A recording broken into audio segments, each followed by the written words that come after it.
회장님 결태 악마가 살고 있어요. 회장님의 인생을 조용히 무너뜨리고 있죠. 대기업 회장실. 손에는 구겨진 종이 한 장, 추위가 느껴지는 낡은 옷차림의 13살 소녀가 70대 회장 앞에 섰습니다. 작은 손에는 장기요양 등급 통지서 사본이 들려 있었죠.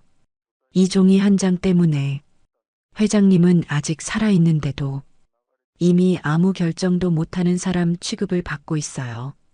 임원들 사이에서 작은 웃음이 흘러나왔습니다.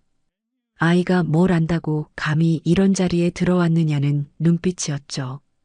그때 소녀가 고개를 들었습니다. 눈빛은 놀라울 만큼 차분했습니다. 회장님 곁에 악마가 살고 있어요. 회장님의 인생을 조용히 무너뜨리고 있죠. 제 엄마를 살려주시면 제가 누군지 밝혀드릴게요. 회장은 그제야 그 아이의 눈을 똑바로 바라보았습니다. 이 놀라운 이야기가 궁금하시다면 잠시 구독 버튼을 눌러주세요. 알림도 켜두시면 새로운 이야기를 가장 먼저 만나보실 수 있습니다. 그럼 지금부터 이야기 시작합니다. 박은별은 요양병원 뒤편에 붙어 있는 작은 관리실에서 엄마와 함께 살고 있었습니다.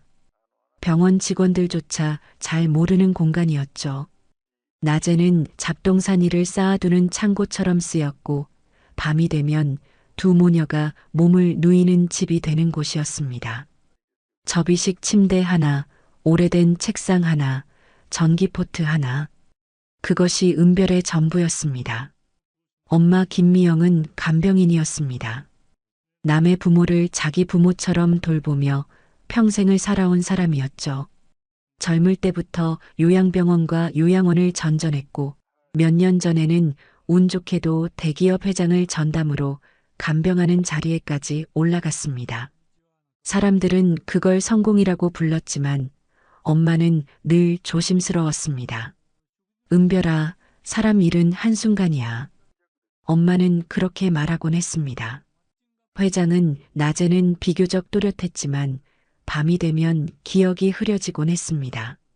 엄마는 그걸 세심하게 기록했고 약을 챙기고 식사를 돕고 작은 변화도 놓치지 않으려 애썼습니다. 그런데 이상한 점이 하나둘 보이기 시작했습니다. 오늘은 멀쩡하신데 기록에는 더 안 좋아졌다고 써 있네. 엄마는 고개를 갸웃했지만 위에서 내려온 설이라며 그냥 넘어가야 했습니다. 은별은 그 말을 듣고도 처음엔 대수롭지 않게 생각했습니다. 어른들 세계는 원래 복잡한 거라고 아이가 알 수 없는 사정이 있는 거라고 믿었으니까요. 하지만 어느 날부터 엄마의 얼굴이 눈에 띄게 달라졌습니다. 밤마다 가슴을 움켜쥐고 숨을 고르며 잠을 설치기 시작했고 말수도 줄었습니다. 그러다 혼잣말처럼 중얼거렸죠. 괜히 나섰다. 입 닥치고 시키는 대로만 할 걸. 그 말이 은별의 마음에 걸렸습니다. 엄마는 원래 그런 말을 하는 사람이 아니었거든요. 그리고 며칠 뒤 엄마는 해고 통보를 받았습니다. 요양 등급 조작을 방조했다는 이유였습니다. 그날 저녁 관리실 전등 아래에서 은별은 처음으로 엄마가 소리 없이 우는 모습을 보았습니다. 그 순간 은별은 알았습니다. 이 일은 그냥 넘어갈 일이 아니라는 것을요. 아이가 발견한 이상함. 박은별은 본래 말이 많은 아이가 아니었습니다. 대신 눈으로 보는데 익숙한 아이였죠. 사람 말보다 기록을 믿었고 분위기보다 숫자와 날짜를 더 잘 기억했습니다. 엄마는 늘 말했습니다. 너는 꼭 남들 안 보는 데를 본다고요. 엄마가 해고된 다음 날 은별은 관리실 한쪽에 쌓아두었던 서류 상자를 꺼냈습니다. 버리기엔 아깝다며 엄마가 챙겨온 요양 기록들이었죠. 은별은 바닥에 신문지를 깔고 종이를 한 장씩 펼쳐놓기 시작했습니다. 날짜, 시간, 서명. 아무 의미 없어 보이는 글자들이었지만 은별의 눈에는 하나하나가 다르게 보였습니다. 그러다 손이 멈췄습니다. 같은 의사 이름 같은 도장인데 기록된 시간이 제각각이었습니다. 어떤 기록은 새벽 2시, 어떤 건 회장이 병원에 나오지 않았던 날이었습니다. 은별은 달력을 꺼내 날짜를 맞춰보았습니다. 우연이라고 하기엔 너무 많았습니다. 이상해. 은별은 혼잣말처럼 중얼거렸습니다. 그리고 다음 장을 넘겼습니다. 보호자 동의서였습니다. 회장의 직계 가족 이름이 적힌 것도 있었고 처음 보는 이름도 섞여 있었습니다. 더 이상한 건 팩스 번호였습니다.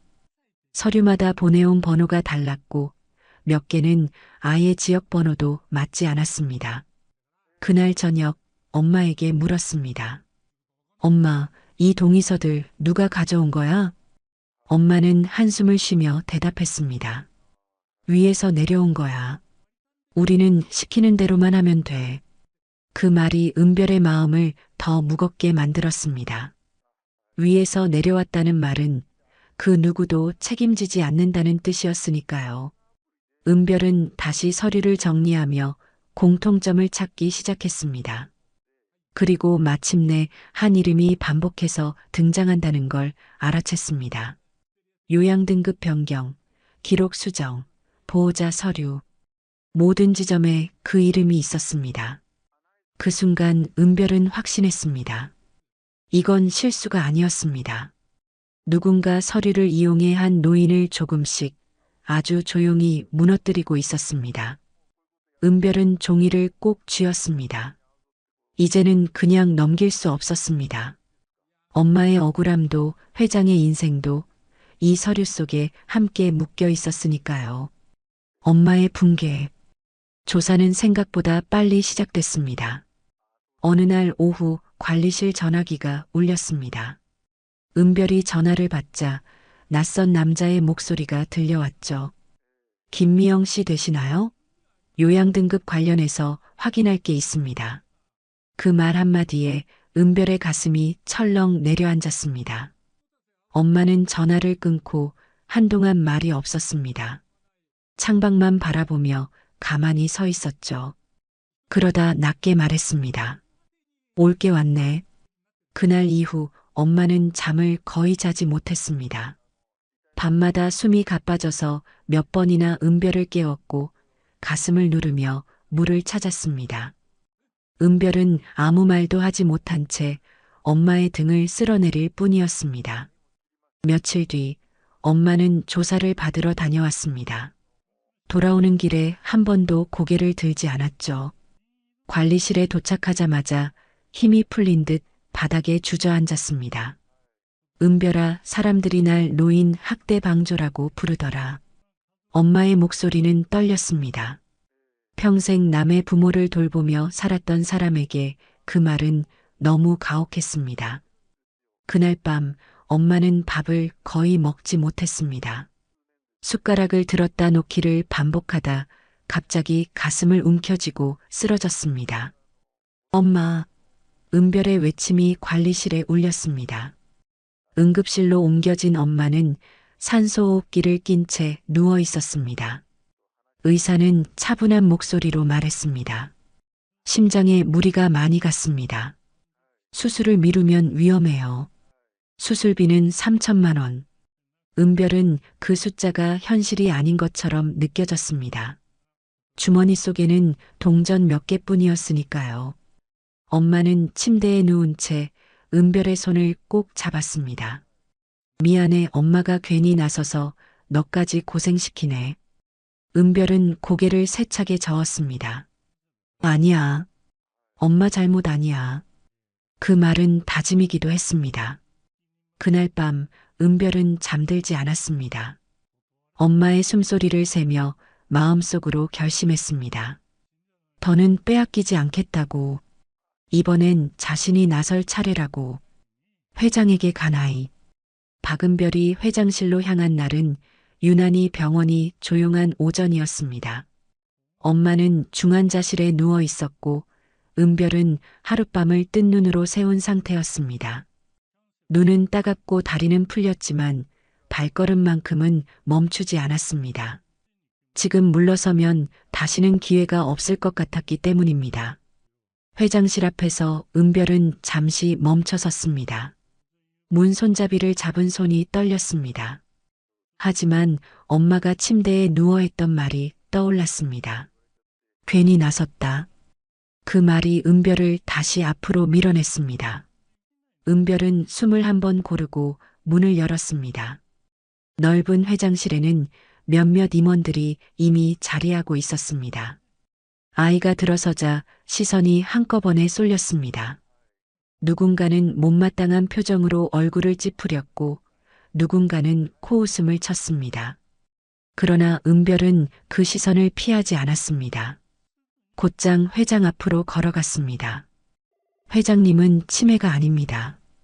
회장님 곁에 악마가 살고 있어요. 누군가 회장님의 인생을 조용히 무너뜨리고 있을 뿐입니다. 회장은 고개를 들었습니다. 그 눈빛에는 지친 기색과 함께 오래된 분노가 섞여 있었습니다. 은별은 가방에서 서류 몇 장을 꺼내 테이블 위에 올려놓았습니다. 요양등급 통지서, 간병 기록, 보호자 동의서, 사본이었습니다. 회장님은 서류로만 늙어가고 있어요. 이건 병이 아니라 누군가 만든 상황이에요. 임원 중 한 사람이 말을 끊었습니다. 이건 아이 장난이 아닙니다. 하지만 회장은 손을 들어 그를 제지했습니다. 그리고 은별을 바라보며 물었습니다. 그럼 내가 말하는 악마는 누구냐? 은별은 잠시 숨을 고른 뒤 말했습니다. 아직 이름은 말씀 못 드려요. 하지만 하루만 주세요. 그럼 회장님 곁에 누가 있는지 분명히 보여드릴게요. 회장실 안의 공기가 무겁게 가라앉았습니다. 대신 은별이 말을 이었습니다. 제 엄마를 살려주세요. 죄 없는 사람인데 지금 수술도 못 받고 있어요. 그 말에 회장의 표정이 처음으로 흔들렸습니다. 그는 잠시 아무 말도 하지 않았습니다. 오래된 세월 동안 수많은 거래를 해온 사람이었지만 이렇게 작은 목소리의 거래는 처음이었을지도 모릅니다. 잠시 후 회장이 입을 열었습니다. 좋다. 하루 주마. 그 한마디에 은별의 다리가 풀릴 뻔했습니다. 회장은 덧붙였습니다. 내가 말한 악마가가 거짓이면 그 책임도 내가 져야 한다. 은별은 고개를 끄덕였습니다. 물러설 생각은 없었습니다. 이미 모든 것을 걸었으니까요. 회장의 조카, 요양관리 책임자 최성민은 사람들 앞에서는 늘 공손했습니다. 삼촌 건강이 제일 걱정입니다. 요즘은 제가 다 챙기고 있습니다. 하지만 그 말은 거짓이었습니다. 최성민은 회장을 사람이 아니라 통장으로 보고 있었습니다. 회장이 아직 또렷할 때는 귀찮은 존재였고 조금이라도 판단력이 흐려지면 완벽한 관리 대상이었죠. 그는 술자리에서 이렇게 말하곤 했습니다. 판단만 흐려지면 끝이야. 법이 다 알아서 대신 결정해주거든. 요양 등급이 올라가면 재산 관리권은 자연스럽게 보호자에게 넘어옵니다.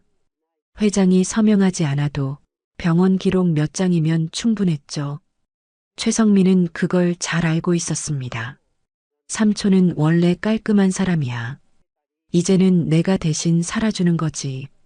그는 그렇게 스스로를 합리화했습니다. 회장이 밤에 불안해하며 난 아직 멀쩡하다고 말해도 최성민은 웃으며 대답했습니다. 삼촌, 그런 말하는 게 치매 초기 증상이에요. 그 말 한마디로 회장의 말은 의견이 아니라 증상이 되었습니다. 그리고 그 과정에서 가장 방해가 되었던 사람이 바로 간병인이었던 김미영이었습니다. 괜히 기록을 정확히 하더라. 쓸데없이 눈치가 빨라. 그래서 그는 모든 책임을 그녀에게 떠넘겼습니다. 노인을 살핀 죄, 정직했던 죄, 사람답게 대했던 죄. 최성민에게 그건 지워야 할 장애물이었을 뿐이었습니다.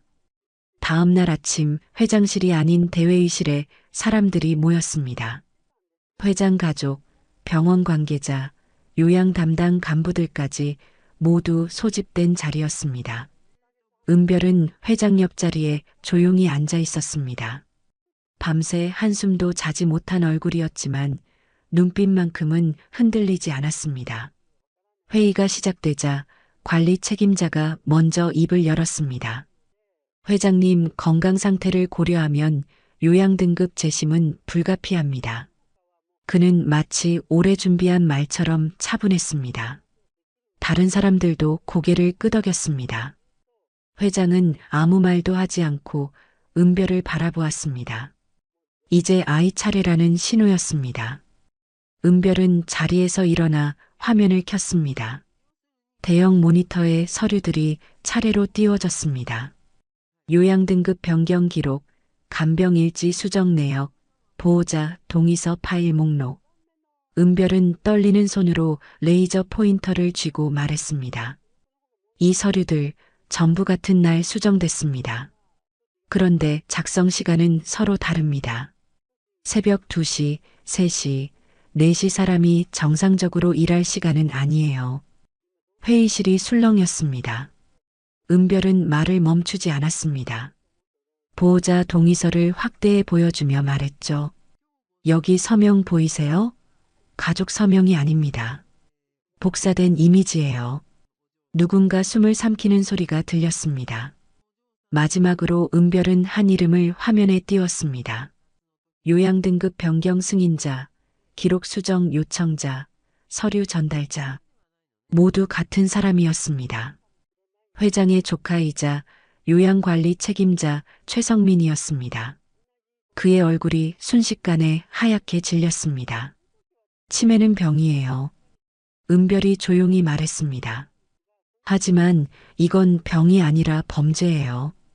회장님을 무능력자로 만들어 결정권을 가져가려는 거예요. 더 이상 변명은 통하지 않았습니다. 회장은 천천히 자리에서 일어났습니다. 경찰 부르세요.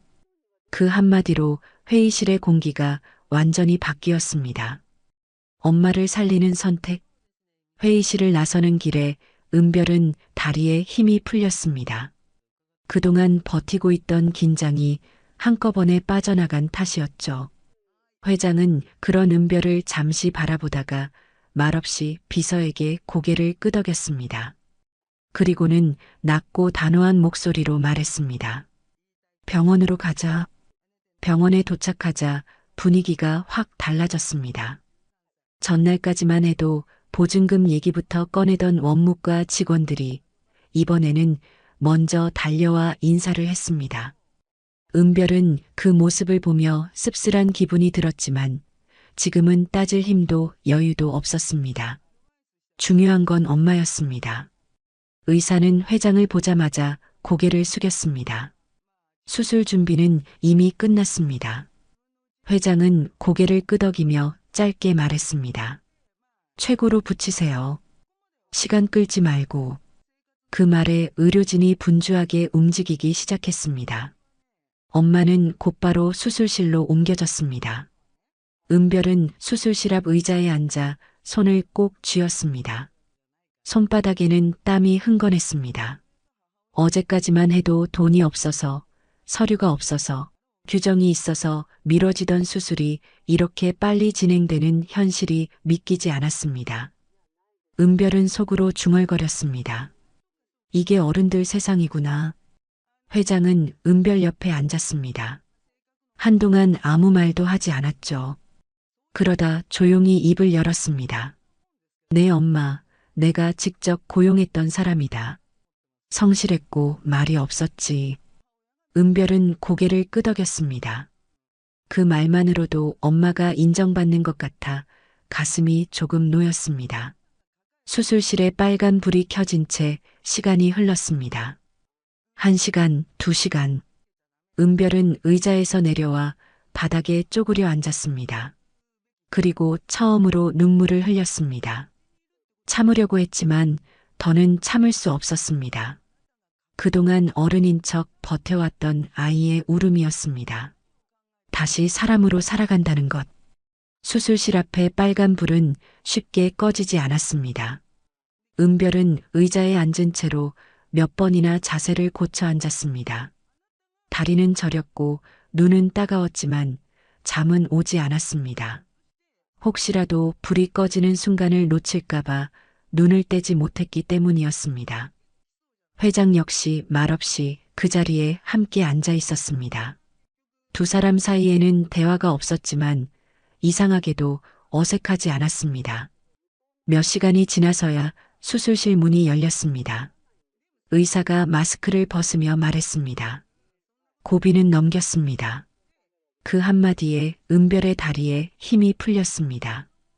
아이는 그 자리에 주저앉듯 앉아 두 손으로 얼굴을 가렸습니다. 그제야 참아왔던 숨이 한꺼번에 터져 나왔습니다. 살아있다는 말이 그렇게 고마울 수는 있다는 건 처음이었습니다. 며칠 뒤 엄마는 중환자실에서 일반 병실로 옮겨졌습니다. 아직 말은 제대로 하지 못했지만 은별이 손을 잡자 눈을 떴습니다. 은별아. 그 한마디에 은별은 웃으면서 울었습니다. 엄마는 아이의 손을 놓지 않았습니다. 마치 놓으면 다시 잃어버릴까 봐서인 것처럼요. 회장은 병실을 찾아와 조용히 고개를 숙였습니다. 미안합니다. 그 말은 은별이 아니라 엄마를 향한 것이었습니다. 당신 같은 사람을 지켜주지 못했습니다. 엄마는 힘겹게 고개를 저었습니다. 괜찮습니다. 이제 살아있잖아요.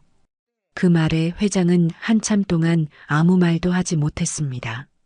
시간이 흘러 요양등급 조작 사건은 세상에 알려졌고 책임자들은 처벌을 받았습니다.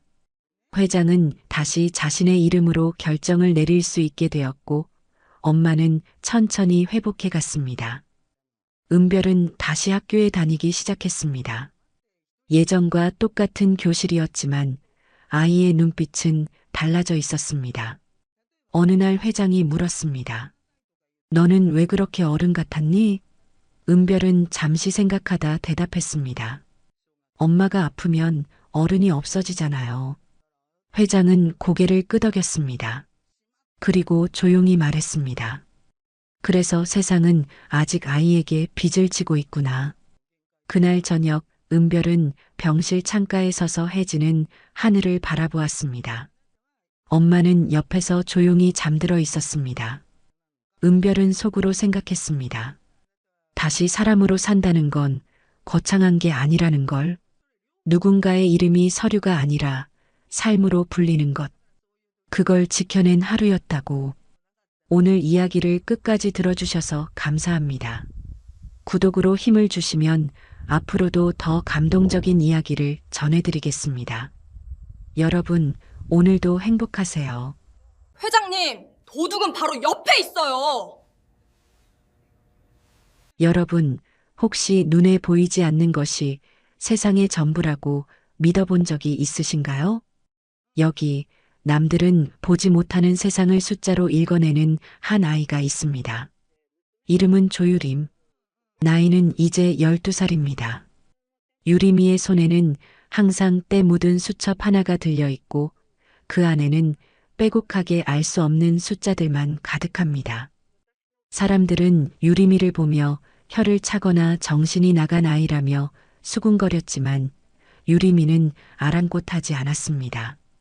유림이에게 숫자는 거짓말을 하지 않는 유일한 친구였고 창백하게 식어가는 어린 남동생 지우의 생명줄과도 같았으니까요. 그런데 어느 날부터인가 유림이의 머릿속을 가득 채우던 완벽한 숫자의 질서가 무너지기 시작합니다. 마치 누군가 아주 날카로운 칼로 아이들의 생명을 조금씩 베어가는 것처럼 숫자들이 소리 없이 사라지고 있었던 것이죠. 과연 그 사라진 숫자들은 어디로 흘러간 것일까요? 한 아이의 수첩에 기록된 이 기묘한 이상현상은 거대한 재단 아래 숨겨진 추악한 비밀을 향해 소리 없이 다가가고 있었습니다. 이 놀라운 이야기가 궁금하시다면 잠시 구독 버튼을 눌러주세요. 소음으로 가득하던 병원 복도. 누군가에게는 그저 지독한 소독약 냄새와 고통 섞인 신음이 흐르는 곳이었지만 12살 소녀 유리미에게 병원은 전혀 다른 세상이었습니다. 사람들은 저마다의 사연을 안고 바삐 움직였지만 유리미의 눈길이 머무는 곳은 언제나 정해져 있었지요. 바로 숫자였습니다. 복도 끝 낡은 자동 판매기 위로 깜빡거리며 떨어지는 붉은 불빛, 간호사가 다급히 들고 가는 수혈팩에 적힌 8자리 번호, 그리고 중환자실 문을 열고 닫는 사람들의 불규칙한 발걸음 소리까지. 남들에게는 아무 의미 없는 그 파편들이 유리미의 머릿속에서는 정갈한 그림처럼 차곡차곡 쌓여갔습니다. 유리미는 차가운 복도 바닥에 쪼그려 앉아 낡은 수첩을 꺼내 들었습니다. 이미 수첩의 앞장은 빽빽한 숫자들로 까맣게 물들어 있었지요. 지나가는 사람들은 그런 유리미를 보며 한마디씩 던졌습니다. 쯧쯧, 멀쩡하게 생긴 애가 하루 종일 저러고 있으니 부모 속이 얼마나 타겠어. 애가 좀 모자란 모양이야. 하지만 유리미는 고개를 들지 않았습니다. 사람들의 비난 섞인 말소리보다 더 선명하게 들리는 것, 그것은 결코 거짓말을 하지 않는 숫자의 정직한 속삭임이었으니까요. 유리미에게 이 수첩은 단순한 낙서장이 아니라 세상의 진실을 기록하는 유일한 성전이었습니다. 유리미가 이토록 숫자에 집착하게 된 데에는 가슴 아픈 사연이 있었습니다. 병실 안에서 하얀 시트처럼 창백하게 식어가는 어린 남동생 지우. 급성 백혈병이라는 무서운 병마와 싸우는 지우를 살려주는 것은 매일 일정하게 투여되는 투명한 약액의 방울수와 기계 위에서 위태롭게 춤추는 심장 박동의 숫자뿐이었습니다. 유리미에게 숫자를 지키는 것은 곧 동생의 숨소리를 지키는 일과 같았습니다. 그래서 유리미는 병원 안의 모든 수치를 기록했습니다. 약이 들어오는 시간, 환자들의 수, 심지어는 식당에서 나가는 식판의 개수까지도 말이죠. 그러던 어느 날 오후였습니다. 평소처럼 수평선처럼 평온하게 흘러가야 할 유리미의 숫자, 3개의 아주 미세한 균열이 생기기 시작했습니다. 유리미는 눈을 가늘게 뜨고 수첩에 적힌 이전의 기록들과 눈앞의 상황을 비교해 보았습니다. 무언가 이상했습니다. 분명 환자의 수는 늘어났는데 아이들에게 돌아가야 할 약품 상자의 번호는 어제보다 줄어들어 있었던 것입니다. 유리미는 다시 한번 머릿속의 계산기를 돌려보았습니다. 일정한 박자로 흘러가야 할 병원의 리듬 속에 아주 미세하지만 끈질기게 비어있는 숫자의 조각들이 발견된 것입니다. 그것은 마치 누군가 커다란 빵 덩어리에서 아주 작은 부스러기만을 매일매일 조금씩 떼어가는 것과 같았습니다. 한 번에 가져가면 금방 들통나겠지만 매일 0.8%씩 아주 정교하게 깎아내는 솜씨였습니다. 너무나도 작고 정교해서 그 누구도, 심지어는 장부를 관리하는 어른들조차 눈치채지 못할 만큼 미미한 양이었지요. 하지만 모든 숫자를 이미지로 기억하는 유리미의 서번트적인 감각을 피할 수는 없었습니다. 유리미의 손끝이 파르르 떨리기 시작했습니다. 이 사라진 숫자의 주인공은 다름 아닌 동생 지우와 같은 아픈 아이들의 몫이었기 때문입니다. 이상의 숫자가 계속 사라지고 있어. 누군가 아이들의 시간을 훔치고 있어. 유리미가 나직하게 읊조린 그 말은 평화로운 병원 아래 깊숙이 숨겨진 거대한 탐욕의 서막이었습니다. 보이지 않는 손이 아이들의 생명줄에서 조금씩 떼어내고 있는 그 숫자의 정체는 과연 무엇일까요? 유리미의 수첩에 기록된 차가운 숫자들은 이제 차가운 기록을 넘어 뜨거운 진실을 향해 달리기 시작합니다. 12살 소녀의 작은 수첩이 거대한 의료재단의 어두운 그림자를 들춰내기 시작한 순간이었습니다. %의 비극. 며칠 뒤 유리미가 머무는 보육원의 작은 사무실 안에는 무거운 정적이 흐르고 있었습니다. 보육원 원장인 은희 씨는 책상 위에 놓인 후원, 명단과 결산 장부를 몇 번이고 들여다보며 깊은 한숨을 내쉬었습니다. 은희 씨의 미간에는 깊은 주름이 잡혀 있었고 돋보기를 고쳐 쓰는 손길에는 수심이 가득했지요. 유리미는 문 밖에서 그 모습을 조용히 지켜보고 있었습니다. 이상하네, 정말 이상해. 작년보다 후원해주는 분들은 더 늘어났는데 왜 아이들 약감 예산은 갈수록 줄어드는 걸까? 은희 씨의 혼잣말은 유리미의 가슴을 쿡 찌르는 것 같았습니다. 유리미는 슬그머니 사무실 안으로 발을 들였습니다. 평소 같으면 구석에서 숫자를 적고 있었을 아이가 먼저 다가오자 은희 씨는 짐짓 놀란 표정으로 안경을 벗었습니다. 유리미는 떨리는 손으로 자신이 기록한 수첩의 한 페이지를 은희 씨 앞에 펼쳐 보였습니다. 원장님, 작년 3월부터요. 숫자가 계속 비어요. 유리미의 작은 목소리에 은희 씨는 의아한 듯 물었습니다. 숫자가 비다니? 유리마, 그게 무슨 소리니? 유리미는 수첩에 적힌 복잡한 계산식들을 하나하나 손으로 짚어가며 설명하기 시작했습니다. 12살 아이의 입에서 나온다고는 믿기 힘든 너무나도 정교하고 치밀한 분석이었습니다. 매달 들어오는 후원금이 늘어날 때마다 딱 0.8%씩 숫자가 사라져요. 한 번도 빠진 적이 없어요. 정확히 0.8%예요. 아이들이 많아지면 그만큼 더 많이 사라져요. 은희 씨는 처음엔 그저 아이의 상상력이겠거니 생각했습니다. 하지만 유리미가 제시한 날짜별 약품, 반입량과 재단에서 내려온 예산서를 대조해보던 은희 씨의 얼굴이 순식간에 하얗게 질려버렸습니다. 유리미의 말대로였습니다.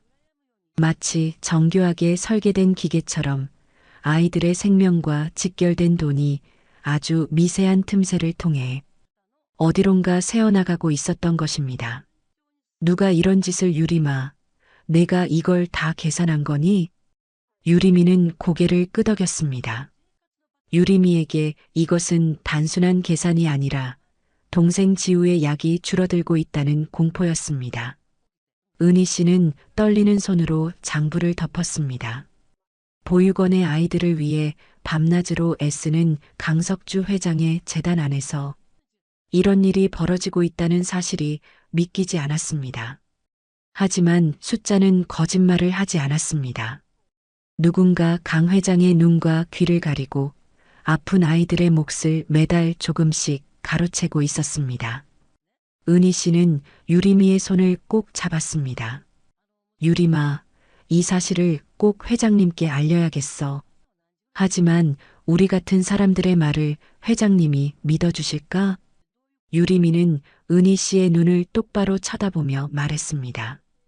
회장님을 직접 만나게 해주세요. 제가 본 숫자를 다 보여드리면 지우 치료 멈추지 않게 해주실까요? 그 간절한 물음 속에 유리미의 두 눈은 단단한 결의로 반짝이고 있었습니다. 누군가에게는 그저 스쳐 지나가는 작은 숫자일지 모르지만 유리미에게는 동생을 살릴 수 있는 유일한 무기였습니다.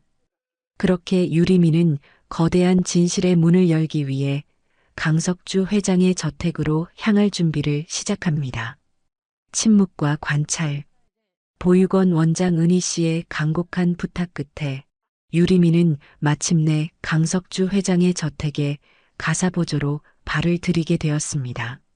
높은 담벼락과 웅장한 대문 뒤로 펼쳐진 저택은 유리미가 평생 보아온 낡은 보육원과는 전혀 다른 세상이었지요. 하지만 유리미에게 그 화려함은 그리 중요하지 않았습니다. 유리미의 눈은 오직 저택 안을 흐르는 보이지 않는 숫자들을 쫓고 있었습니다. 유리마, 너는 회장님 서재와 복도 쪽 청소를 도와주면 된단다. 워낙 깔끔한 분이시니 물건 위치 하나도 조심해야 해. 저택 관리인의 당부에도 유리미는 그저 고개를 끄덕이며 낮은 시선으로 복도를 닦았습니다. 유리미는 말없이 움직이는 그림자 같았습니다. 회장 가족들의 눈에는 그저 숫기 없는 어린아이로 보였겠지만 유리미의 머릿속은 그 어느 때보다 바쁘게 돌아가고 있었지요. 청소하는 척하며 지나치는 서재 책상 위의 우편물, 복도에 놓인 재단 관련 팜플렛, 그리고 가끔씩 들려오는 강 회장의 통화 내용까지 유리미는 그 모든 조각들을 머릿속 장부에 하나하나 기록했습니다. 강 회장은 엄격했지만 따뜻한 노신사였습니다. 그는 유리미가 조용히 서재를 닦는 모습을 보며 가끔 흐뭇한 미소를 짓기도 했습니다. 어린애가 참 성실하구나. 이름이 유리미라 했지? 그 다정한 물음에도 유리미는 짧게 답한 뒤 다시 숫자의 세계로 침잠했습니다. 유리미는 강 회장이 진심으로 아이들을 아낀다는 것을 느낄 수 있었습니다. 하지만 동시에 그가 얼마나 철저하게 눈과 귀가 가려져 있는지도 깨달았지요.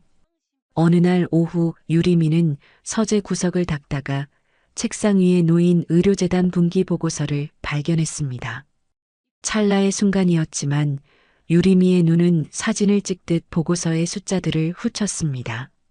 병원에서 보았던 사라진 숫자의 흔적들. 저택의 평화로움 뒤에는 수많은 아이들의 생명줄을 갉아먹는 차가운 계산이 숨어 있었습니다.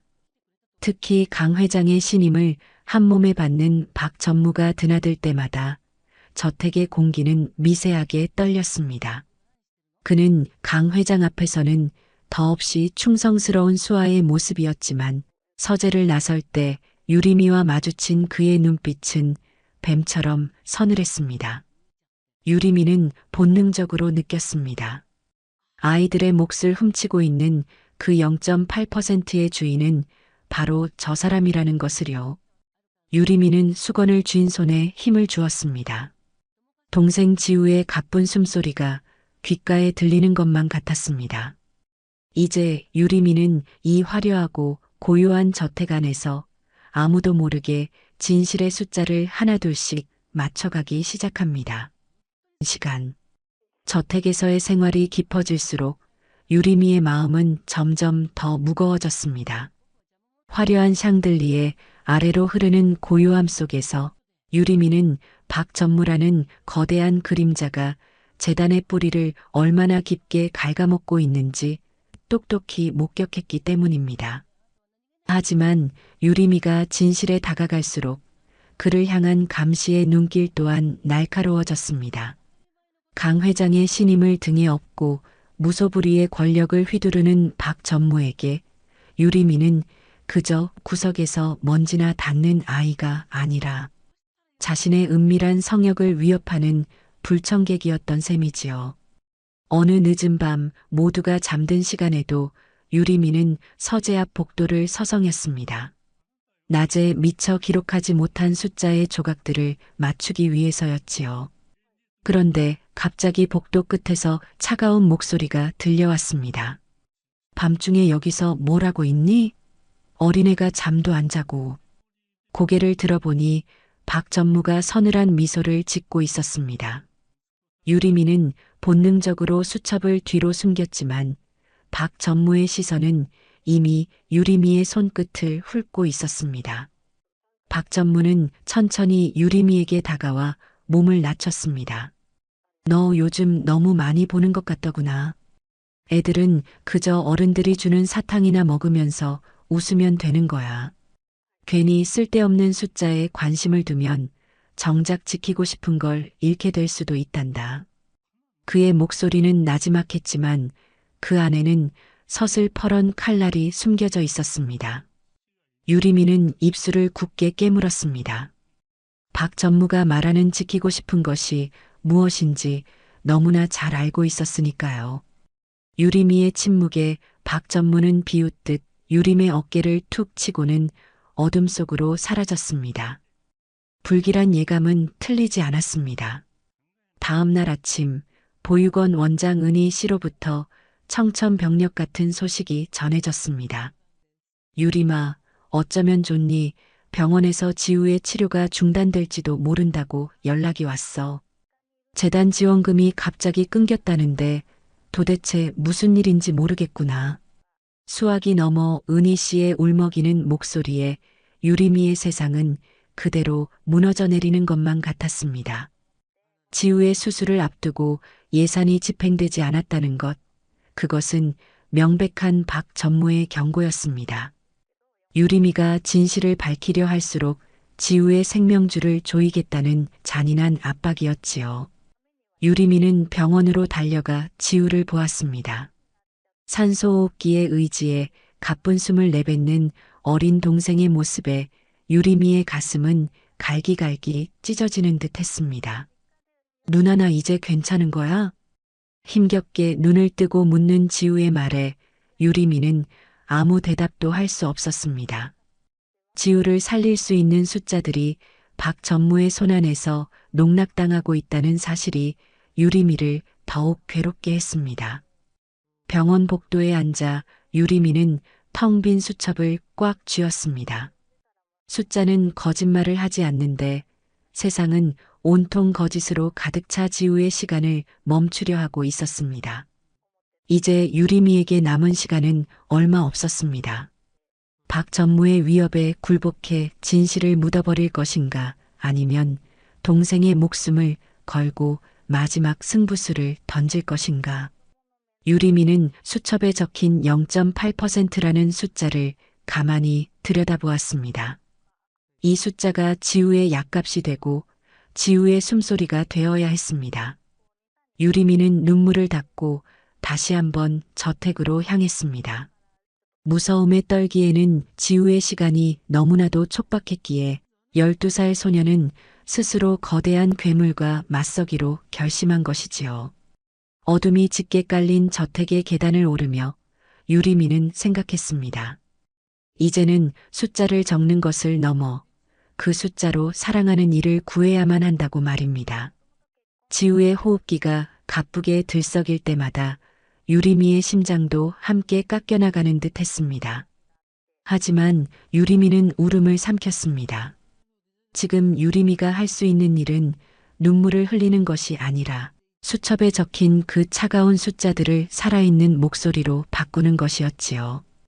유리미는 다시 강 회장의 저택으로 향했습니다. 밤 공기는 차가웠지만 유리미의 주머니 속 수첩은 그 어느 때보다 뜨겁게 느껴졌습니다. 강 회장은 늦은 밤 서재에서 홀로 약을 삼키고 있었습니다. 세월의 무게와 병마에 지친 노신사의 등은 평소보다 훨씬 작아 보였지요.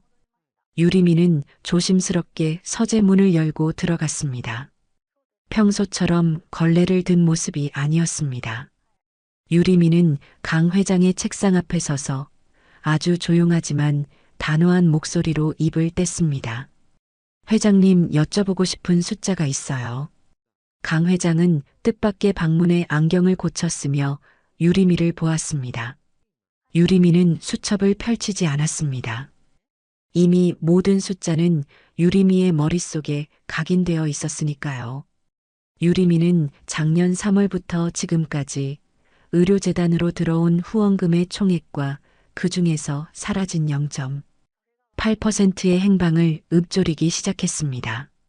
아이들의 수는 늘어났는데 약품 반입량은 줄어든 기묘한 통계들, 그리고 그 빈자리를 채우지 못해 병실에서 쫓겨날 위기에 처한 동생 지우와 같은 아이들의 이야기까지. 회장님은 아이들을 사랑하신다고 하셨죠. 그런데 왜 아이들이 많아질수록 약은 더 부족해지는 걸까요? 제가 본 숫자는 회장님이 말씀하신 사랑이랑 조금 다른 것 같아요. 유리미는 박 전무를 범인이라 지목하지 않았습니다. 그저 숫자가 가리키는 비어있는 공간들을 회장의 눈앞에 낱낱이 펼쳐 보였을 뿐입니다. 고발이 아닌 질문이었습니다. 하지만 그 질문은 강 회장의 심장을 날카롭게 파고들었습니다. 평생 정직과 신뢰를 바탕으로 기업을 일궈온 그에게 자신이 가장 아끼는 재단에서 아이들의 숨통을 조이는 숫자의 농간이 벌어지고 있다는 사실은 감당하기 힘든 충격이었습니다. 강 회장은 떨리는 손으로 유리미가 읊은 숫자들을 메모지에 적어 내려갔습니다. 그리고는 곧장 재단의 장부와 대조해 보더니 안색이 창백하게 질렸습니다. 유리미가 말한 그 0.8%의 오차는 너무나 정교해서 전문가들도 놓쳤던 박 전무의 치밀한 횡령의 흔적이었던 것이죠. 세상에 유리마, 내가 이 모든 걸 다 보고 있었단 말이냐? 강 회장의 목소리가 파르르 떨렸습니다. 그 순간 서재 문이 거칠게 열리며 박 전무가 들이닥쳤습니다. 그는 당황한 기색을 숨기며 유리미를 쫓아내려 했지만 강 회장의 서슬 퍼런 눈빛에 그대로 멈춰 섰습니다. 박 전무, 이 아이가 묻는 숫자에 자네가 대답해보게. 왜 매달 정확히 0.8%씩 아이들의 약값이 사라지는지 말이야. 강 회장의 호령에 박 전무의 얼굴은 순식간에 일그러졌습니다. 유리미는 그제야 참아왔던 눈물을 툭 떨어뜨렸습니다. 회장님, 지우를 살려주세요. 지우는 아무 잘못도 없어요. 숫자가 지우를 죽이게 두지 마세요. 12살 소녀의 절규가 정적만이 가득하던 대저택의 서재를 뒤흔들었습니다. 숫자로 세상을 읽던 유리미가 처음으로 숫자가 아닌 사람의 마음에 호소하는 순간이었습니다. 이제 진실의 공은 강 회장의 손으로 넘어갔고 유리미는 떨리는 몸을 감싸 안으며 지우의 시간이 다시 흐르기만을 간절히 기도했습니다.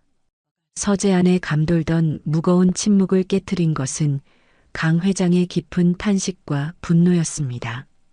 유리미가 읊어 내려간 그 정교한 숫자들은 박 전무가 평생을 걸쳐 쌓아온 기만과 탐욕의 성벽을 단숨에 무너뜨렸습니다. 박 전무는 처음엔 유리미가 아이의 망상에 사로잡혀 거짓말을 한다며 펄펄 뛰었지만 강 회장이 직접 꺼내든 비밀 장부와 유림의 기억이 일치하는 순간 그의 얼굴은 흙빛으로 변해버렸습니다. 자네가 어떻게 감히 내 아이들의 숨통을 가지고 장난을 칠 수 있나? 강 회장의 불호령은 대저택 전체를 뒤흔들었습니다. 박 전무는 무릎을 꿇고 애원했지만 이미 늦은 일이었습니다. 유리미가 찾아낸 그 0.8%의 비극은 단순한 금전적 손실이 아니라 수많은 아이들의 생존권을 가로챈 용서받지 못할 죄악이었으니까요. 강 회장은 즉시 비서실을 호출해 박 전무를 재단에서 영구 제명하고 법적인 책임을 묻도록 지시했습니다. 평생을 믿어온 신복의 배신에 강 회장의 손은 파르르 떨렸지만 유리미를 바라보는 그의 눈빛만큼은 어느 때보다 단단했습니다. 그 길로 강 회장은 유리미를 데리고 지우가 있는 병원으로 향했습니다. 병실 문을 열자 차가운 기계 소리에 의지에 위태롭게 숨을 몰아쉬는 지우의 모습이 보였습니다. 강 회장은 그 작은 아이의 손을 맞잡으며 고개를 숙였습니다. 미안하다, 아가야. 이 할아버지가 너무 늦게 알았구나. 회장의 목소리에는 깊은 회한과 미안함이 섞여 있었습니다. 강 회장은 그 자리에서 재단 소속 의료진을 모두 소집했습니다. 그리고 지우뿐만 아니라 박 전무의 횡령으로 치료가 지연되었던 모든 아이의 수술비를 재단이 전액 책임질 것을 공표했습니다. 중단되었던 지우의 수술 준비가 다시 시작되고 분주하게 움직이는 간호사들의 발소리가 들려오자 유리미는 그제야 참아왔던 숨을 내쉬었습니다. 지우의 수술실 문이 닫히고 유리미는 복도 의자에 앉아 낡은 수첩을 품에 꼭 안았습니다. 이제 수첩 속에는 슬픈 숫자가 아니라 동생이 다시 일어설 수 있다는 희망의 시간들이 적히기 시작했지요. 강 회장은 그런 유림의 곁에 앉아 조용히 어깨를 감싸 안았습니다. 유림아, 너는 내 동생만 살린 게 아니란다. 내가 지킨 그 숫자들이 수백 명의 아이를 다시 웃게 했어. 노신사의 따뜻한 위로 속에 유리미는 처음으로 숫자가 아닌 사람의 온기가 주는 진한 감동을 느꼈습니다. 수술실 위에 붉은 조명이 꺼지고 차가운 정적이 내려앉았습니다. 유리미는 복도 의자 끝에 걸터 앉아 낡은 수첩을 두 손으로 꼭 쥔 채 간절히 기도했지요. 숫자는 거짓말을 하지 않는다고 믿어왔던 유림이었지만 이번만큼은 기적이 숫자를 이겨주기를 바랐습니다. 얼마나 시간이 흘렀을까요? 무거운 문이 열리고 의사가 미소를 지으며 걸어 나왔습니다. 수술이 아주 잘 됐습니다. 이제 고비는 넘겼어요. 그 한마디에 유리미는 참아왔던 숨을 내쉬며 바닥으로 주저앉았습니다. 수첩 위로 툭툭 떨어지는 눈물은 그동안 소녀가 홀로 짊어지고 왔던 무거운 짐들이 녹아내리는 소리였습니다. 며칠 뒤 지우는 조금씩 생기를 되찾기 시작했습니다. 창백하던 뺨에는 다시 분홍빛 혈색이 돌았고 누나를 보며 희미하게 웃음 짓는 얼굴에는 다시 살고 싶다는 의지가 보였지요. 유리미는 더 이상 수첩에 병원의 차가운 수치를 적지 않았습니다. 대신 지우가 오늘 먹은 미음의 양, 지우가 잠든 시간, 그리고 지우가 처음으로 창밖의 햇살을 보며 건넨 다정한 인사말들을 적어 내려갔습니다. 유리미의 수첩은 이제 비극의 증거가 아니라 생명의 소중한 기록지가 되어가고 있었던 것입니다. 강 회장은 매일같이 병실을 찾아와 두 남매를 살폈습니다. 박 전무의 배신으로 상처 입은 그의 노후에 유리미와 지우는 하늘이 보내준 마지막 선물과도 같았지요. 어느 날 오후 강 회장은 유리미의 손을 따스하게 맞잡으며 조심스럽게 입을 뗐습니다. 유리마, 이 할아버지는 평생 숫자를 굴려 돈을 벌어왔지만 내가 보여준 그 정직한 숫자만큼 값진 것은 본 적이 없단다. 이제 그 수첩에 너희 남매의 행복한 날들만 적게 해주고 싶구나. 지우와 함께 내 손주가 되어주지 않겠니? 그것은 혈연을 넘어선 숫자가 맺어준 기적 같은 인연이었습니다. 유리미는 강 회장의 진심 어린 눈빛에서 돌아가신 아빠의 따스함을 발견하고 조용히 고개를 끄덕였습니다. 이제 유리미와 지우는 더 이상 보육원의 차가운 침대가 아니라 사랑이 가득한 가정의 품에서 내일을 꿈꿀 수 있게 되었습니다. 퇴원하는 날 지우의 손을 꼭 잡고 병원 문을 나서는 유리미의 모습은 한 폭의 그림 같았습니다. 유리미는 문득 멈춰서서 수첩의 마지막 장을 펼쳤습니다. 거기에는 유리미가 가장 좋아하는 숫자가 적혀 있었지요. 그것은 사라진 0.8%의 비극도 차가운 약병의 번호도 아니었습니다. 우리 가족 3명. 유리미는 그 숫자를 보며 나직하게 웃음 지었습니다. 숫자로 세상을 읽던 소녀의 작은 용기가 거대한 탐욕을 이겨내고 마침내 행복이라는 가장 완벽한 숫자를 완성해낸 것입니다. 오늘 이야기를 끝까지 들어주셔서 감사합니다. 구독으로 힘을 주시면 앞으로도 더 감동적인 이야기를 전해드리겠습니다. 여러분 모두 행복하세요.